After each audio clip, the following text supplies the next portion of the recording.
네, 4.13 총선이 불과 이틀 앞으로 다가온 가운데 여야가 지지층 결집에 주력하고 있습니다.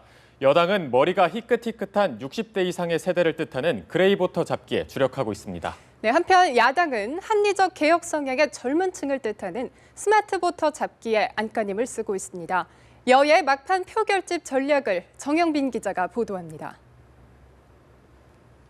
이번 총선 유권자 중 60대 이상인 그레이보터의 비율은 23.4%. 세대별 유권자 중 가장 비중이 높습니다.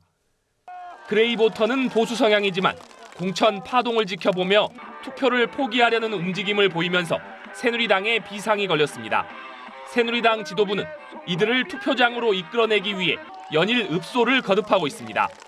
우리 새누리당 공천 과정에서 여러분들 실망 끼쳐드린 것에 대해서 사죄의 말씀드립니다. 여러분 용서해 주십시오. 여러분께 눈물로 호소합니다. 더불어민주당은 상대적으로 지지세가 높은 20, 30대 공략에 주력하고 있습니다. 유세장에서 청년 실업 문제를 단골 화제로 꺼내는 것도 이 때문. 여러분, 우리 청년들이 아침 저녁 헤매어도 일자리를 구하지를 못합니다. 그 일자리를 어떻게 해서 만들 수 있겠습니까? 국민의당은 합리적 중도 개혁 성향이지만 정치 불신이 강한 스마트 보터를 적극 공략하고 있습니다. 이번 선거를 통해서 스마트 보터의 등장이 현실화될 것인가 이런 부분을 국민의당 기대하고 있으면서 또 한편으로는 예의주시하고 있다.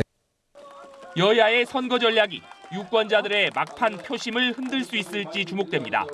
연합뉴스TV 정영빈입니다.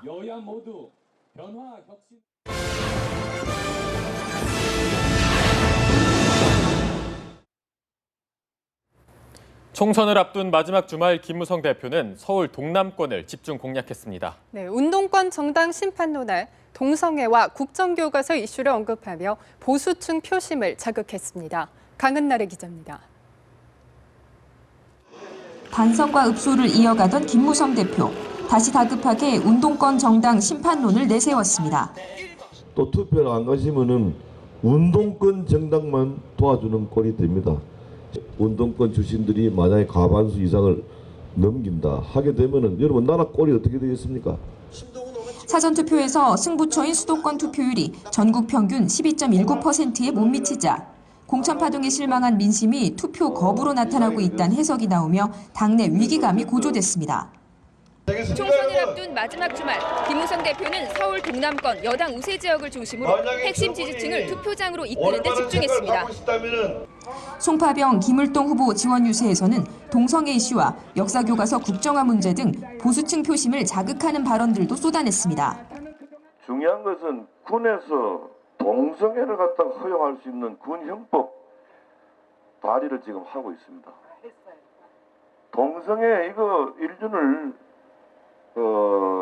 배반하는 그런 일인데 이것은 더 나아가 더민주를 향해 과거 진보통합당과 연대해 국회에 종북 세력이 잠입하도록 했다면서 특히 옛 통진당 출신의 울산 북구와 동구 무소속 후보들을 거론하며 후보 단일화를 중재한 더민주 문재인 전 대표를 강력 비난했습니다. 또다시 문재인이가 통합진보당하고 종북 세력하고 손을 잡았습니다. 또 연대를 했습니다. 김 대표는 주중 첫 지원 유세지로 울산을 택해 색깔론 공세를 이어간 뒤 더민주와 접전이 벌어지고 있는 낙동강벨트 부산 지역을 재차 방문해 막판 화력을 보탭니다. 연합뉴스TV 강은나래입니다. 더불어민주당 김종인 대표와 문재인 전 대표는 나란히 수도권을 집중 공략했습니다. 네, 경제 심판론을 부각시키는 동시에 3번을 찍으면 새누리당에 어부지리를 주게 된다며 국민의당을 집중 겨냥했습니다. 보도에 김재현 기자입니다. 더불어민주당 김종인 대표는 접전 지역을 중심으로 수도권을 집중 공략했습니다. 경제 심판론의 수위를 높이며 새누리당과의 1대1 구도 만들기에 사력을 다했습니다. 부자는 세금을 깎아주고 서민의 주머니는 터는 그러한 세금의 운영원을 정부가 양극화를 해소할 수 있겠습니까? 김 대표는 이번 총선은 결국 1번이 아니면 2번을 택하는 선거라며 국민의당의 견제구를 날렸습니다. 호남에서 돌아온 문재인 전 대표는 수도권 유세에 합류해 김 대표와 보조를 마쳤습니다. 국민의당을 찍는 건 사표를 넘어 새누리당을 돕는 표라고 날을 세웠습니다.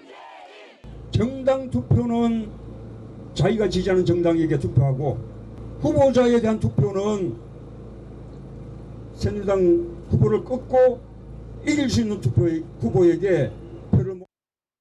연합뉴스TV 김재현입니다. 더불어민주당 문재인 전 대표는 오늘부터 1박 2일의 일정으로 2차 호남 방문에 나서기로 했습니다. 문 전 대표 측은 기자들에게 보낸 문자 메시지에서 지난 8일에서 9일 1차 방문에서 미처 다하지 못한 호남 민심 청취와 위로 행보를 이어갈 것이라고 설명했습니다.